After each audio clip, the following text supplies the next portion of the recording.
दोस्तों, हमारी तरह शायद आपने भी नालंदा विश्वविद्यालय के बारे में सिर्फ स्कूल की किताबों में ही पढ़ा होगा। ये यूनिवर्सिटी एक वक्त पर आज के ऑक्सफोर्ड और कैम्ब्रिज के बराबर थी, जहां दुनिया भर से लोग पढ़ने आया करते थे।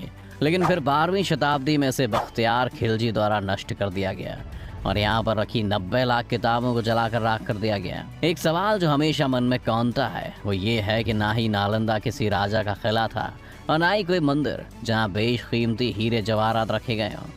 तो आखिर खिलजी ने यहाँ आक्रमण क्यों किया? अब्दुल कलाम का इस यूनिवर्सिटी से क्या रिश्ता है और कैसा होता था नालंदा में स्टूडेंट बनकर रहना? आज जानेंगे हम ये सब, तो बने रहिएगा वीडियो के अंत तक हमारे साथ। लेकिन वीडियो शुरू होने से पहले अगर आप चैनल पर नए हैं या आपने अभी तक चैनल को सब्सक्राइब नहीं किया है तो चैनल को सब्सक्राइब करना और बेल आइकन दबाना ना भूलें। पहले तो ये जान लेते हैं कि नालंदा विश्वविद्यालय आखिर था कैसा। मशहूर चाइनीज ट्रैवलर ह्यून सांग ने 7वीं शताब्दी में आकर शिक्षा ली थी। वो अपनी किताब में लिखते हैं कि नालंदा वो जगह है जहाँ महात्मा बुद्ध ने अपना तीसरा उपदेश दिया था और इसके करीब 1000 साल बाद 5वीं शताब्दी में कुमारगुप्त प्रथम के द्वारा नालंदा यूनिवर्सिटी की स्थापना की गई। नालंदा यूनिवर्सिटी में 10,000 से ज़्यादा बुद्धिस्ट मंक्स और 1510 से ज़्यादा टीचर्स रहते थे। यहाँ पर चीन, जापान, कोरिया, इंडोनेशिया, पर्शिया, तुर्की और श्रीलंका से लोग पढ़ने आया करते थे। वैसे तो इस यूनिवर्सिटी में बुद्धिज़्म का बहुत इन्फ्लुएंस था, लेकिन बुद्धिज़्म के अलावा यहाँ पर एस्ट्रोनॉमी, मैथमेटिक्स, मेडिसिन और फिलॉसफी जैसे सब्जेक्ट्स भी पढ़ाए जाते थे। जीरो और डेसिमल सिस्टम का आविष्कार करने वाले आर्यभट्ट खुद एक समय पर इस यूनिवर्सिटी के हेड हुआ करते थे। उनके अलावा इस यूनिवर्सिटी में हर्षवर्धन और नागार्जुन जैसे ज्ञानी भी रह चुके हैं। नालंदा पर हमले की बात करें तो खिलजी वो पहला व्यक्ति नहीं था जिसने नालंदा पर हमला किया था। नालंदा पर 3 बार हमला किया गया।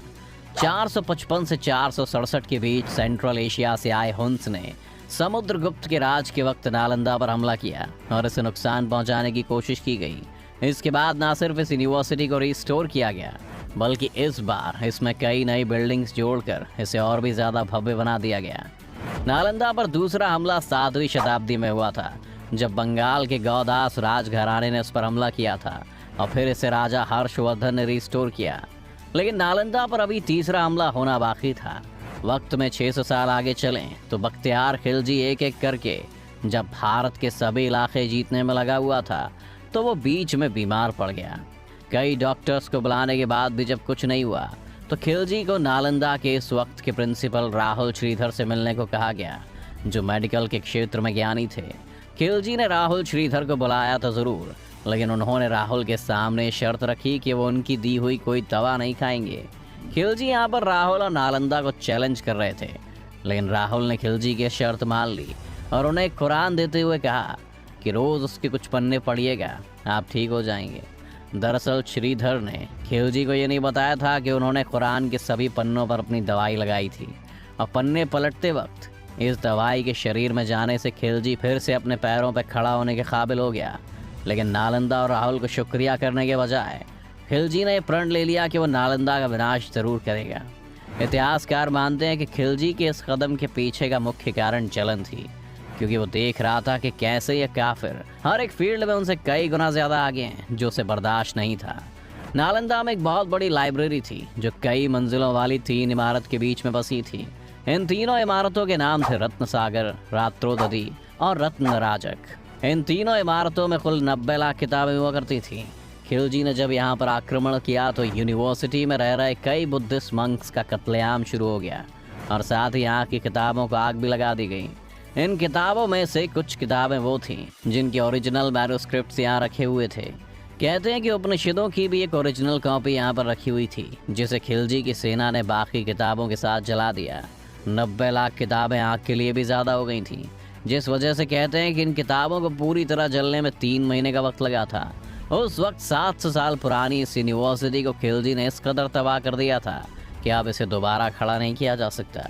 और इसके आगे बढ़कर खिलजी ने बिहार में ही विक्रमशिला और उडांतापुरी नाम की 2 यूनिवर्सिटीज़ को भी इसी तरह से नष्ट कर दिया।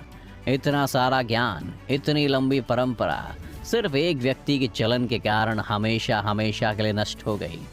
वो यूनिवर्सिटी जहाँ देश विदेश से बच्चे पढ़ने आते थे, जहां उनसे किसी तरह की फीस नहीं ली जाती थी।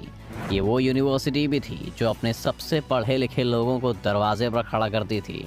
लेकिन ये लोग सिर्फ चौकीदार नहीं थे, बल्कि ये लोग एडमिशन का टेस्ट भी लेते थे। जिस किसी को भी यहाँ एडमिशन लेना होता वो यूनिवर्सिटी के गेट पर आता और ये गार्ड्स उनसे कुछ सवाल करते, उनके हाव भाव परखते, और अगर उन्हें लगता कि वाकई किसी में पढ़ने की इच्छा है तो उसे इस यूनिवर्सिटी में एडमिशन मिल जाता।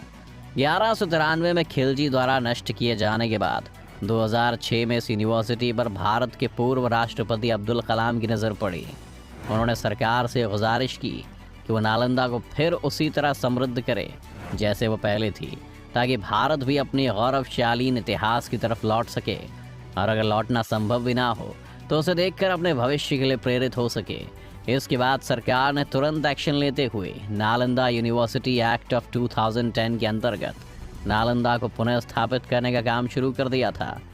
नालंदा यूनिवर्सिटी की गवर्निंग बॉडी के हेड के तौर पर इस वक्त नोबेल प्राइज विनर प्रख्यात लेखक और इकोनॉमिस्ट अमर्त्य सेन को चुना गया। और आपको ये जानकर खुशी होगी कि साल 2014 से यहाँ पर एडमिशन्स भी होने शुरू हो गए। ये यूनिवर्सिटी ओरिजिनल यूनिवर्सिटी के ऊपर नहीं बल्कि उसके पास ही कहीं बनाई गई है। ऐसा इसलिए भी किया गया ताकि नालंदा के वीरान खंडरों को एक टूरिस्ट प्लेस के रूप में विकसित किया जा सके और यहाँ आने जाने वाले अपनी संस्कृति को पहचानें। नालंदा की कहानी यहाँ पढ़ने वाले किरदार ही कह देते हैं। यहाँ पर आर्यभट्ट भी थे जो ग्रहों की दिशा देखा करते थे, मैथमेटिक्स के जटिल कॉन्सेप्ट्स को अपनी हथेली पर रखकर उनमें से एक नए तरह के मैथ को जन्म दे देते थे। तो वहीं दूसरी ओर यहाँ पर राहुल श्रीधर जैसे निश्चल लोग भी थे जो अपने डॉक्टर होने का फ़र्ज़ निभाते वक्त ये भी नहीं देख रहे थे कि जिसका वो इलाज कर रहे हैं वो दोस्त है या दुश्मन। उन्हें सिर्फ एक बीमार आदमी दिखा जिसे उन्होंने अपने ज्ञान के माध्यम से फिर से स्वस्थ कर दिया।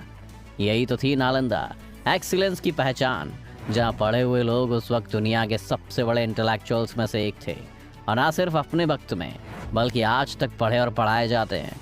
अगर नालंदा में रखी किताबें जल भी गईं तो क्या हुआ, हमें शायद इन लोगों में ही नालंदा का ज्ञान अब तलाश करना चाहिए।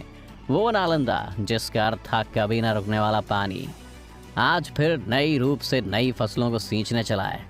देखते हैं आगे क्या होता है। आपको क्या लगता है कि नालंदा की तरह भारत की बाकी प्राचीन यूनिवर्सिटीज़ को भी हमें फिर से खड़ा करना चाहिए? अपनी राय आप हमें कमेंट बॉक्स में लिख सकते हैं। उम्मीद है ये वीडियो देखकर आपको काफ़ी कुछ जानने को मिला होगा। अगर आपको ये वीडियो पसंद आया तो वीडियो को ज़रूर लाइक करें, और अगर आप चैनल पर नए हैं या आपने अभी तक चैनल को सब्सक्राइब नहीं किया है तो चैनल को सब्सक्राइब करना और बेल आइकन दबाना ना भूलें।